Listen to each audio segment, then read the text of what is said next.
एक गांव में लगी आग, सारे लोग गए भाग, पर दो लोग मरने को मजबूर थे, एक लंगड़ा एक अंधा। हाँ, लंगड़ा इसलिए मरने को मजबूर था कि वो आग को देख तो पा रहा था कि आ रही है, पर भाग नहीं सकता था। और अंधा भाग तो रहा था, पर भागे किस ओर? जिस ओर आग थी उसी ओर भागे वो। तो अंधा और लंगड़ा दोनों ही उस आग में जलकर मरने के लिए मजबूर थे, बाकी लोग भाग गए। पर उस आग में दो लोग जलने के लिए मजबूर थे। क्या आप में से किसी के पास उपाय है इन दोनों को बचाने का? बताओ, कैसे बचें दोनों आग से? हाँ, यहां दोनों तब बच सकते हैं जब दोनों एक दूसरे के सहयोगी हो जाएं, दोनों एक दूसरे का साथ दें। किसका साथ? अच्छा, साथ भी यहां तरीके से देना पड़ेगा। अंधे के पास चाल तो है पर दृष्टि नहीं है, और दृष्टि जिसके पास है उसके पास चाल नहीं है। तो अंधा क्या करे कि लंगड़े को कंधे पर बिठाए। अंधा क्या करे कि लंगड़े को कंधे पर बिठाए, और अंधा लंगड़े की आंख से देखे।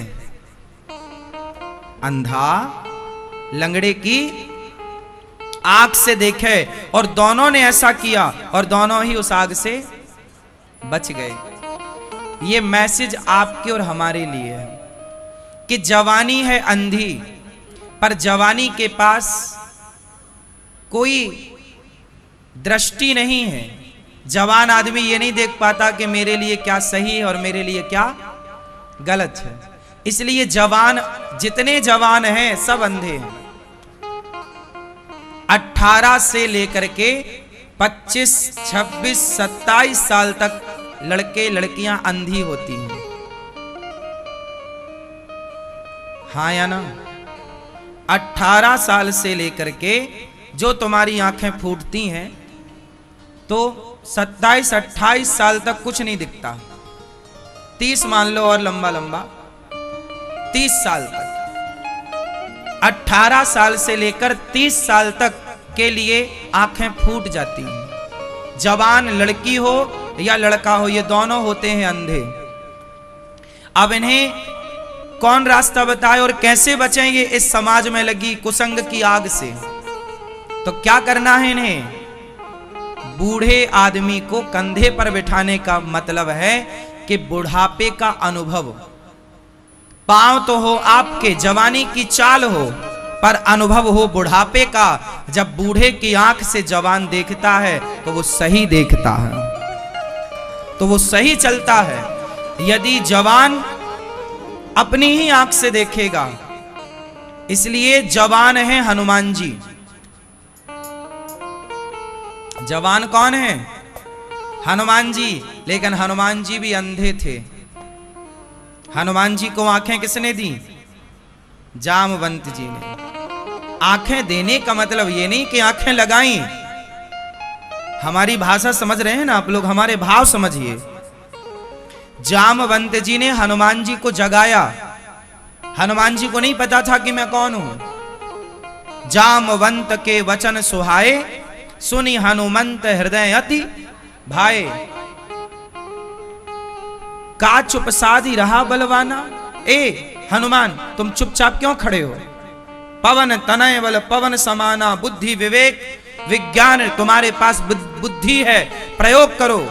कवन सो काज कठिन जग माही, जो नहीं हो या तात तुम। हे हनुमान, ऐसा कौन सा काम है जो तुम नहीं कर सकते?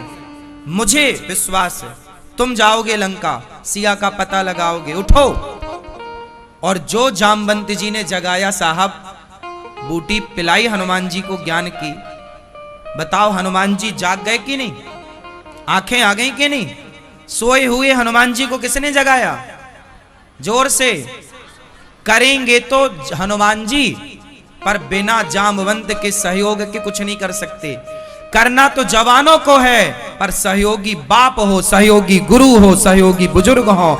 जब बूढ़ों की बात मीन्स जामवंत की बात हनुमान मानेंगे तो आप अपने लक्ष्य को प्राप्त करेंगे। यदि लक्ष्य तक पहुंचना है तो बड़ों की बात, जामवंत की बात माननी पड़ेगी। हाँ या ना? बिना जामवंत के हनुमान जी लंका नहीं जा सकते। बोलो हाँ।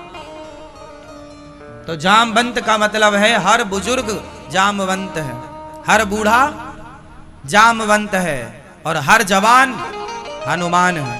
पर हनुमान को भी एक जामवंत चाहिए। और आजकल के बच्चे जामवंत नहीं लेना चाहते। जामवंत की सलाह लेना इसलिए ये ठोकर खाते हैं। आजकल इन्हें ये लोग कहते हैं हमें ज्ञान मत दो, हम खुद ज्ञानी हैं। इन्हें जामवंत के सहयोग की जरूरत नहीं है। इसलिए आज का समाज, आज के जवान बच्चे भटक गए, क्योंकि बड़ों की इज्जत करनी छोड़ दी, बड़ों का आदर करना छोड़ दिया, बड़ों का आशीर्वाद लेना छोड़ दिया, बड़ों की बातें माननी छोड़ दी। इसलिए आज का जवान भटक गया। हाँ या ना? और समाज में कुछ नया नहीं हो रहा है। जो आज के बच्चे अपने आप को होशियार मान रहे हैं, अपने माँ बाप के बड़ों की बात नहीं मान रहे हैं, कल जब वो भी माँ बाप बनेंगे, कल जब वो भी उनके बच्चे आएंगे तो वो भी अपने बच्चों को समझाएंगे। तब उन्हें समझ में आएगा कि देखो हमने ही नहीं समझी, तब ये क्या समझेंगे। आप ही बिगाड़ रहे हैं, है ना? आप ही बिगाड़ रहे हैं। सब बिगड़ गया पूरा सिस्टम। इसलिए चाहिए क्या कि आप अपने रास्ते पर रहें और श्री हनुमान जी की तरह आज के युवाओं को अंधी जवानी और लंगड़ा बुढ़ापा दोनों को एक दूसरे का सहयोग करना पड़ेगा।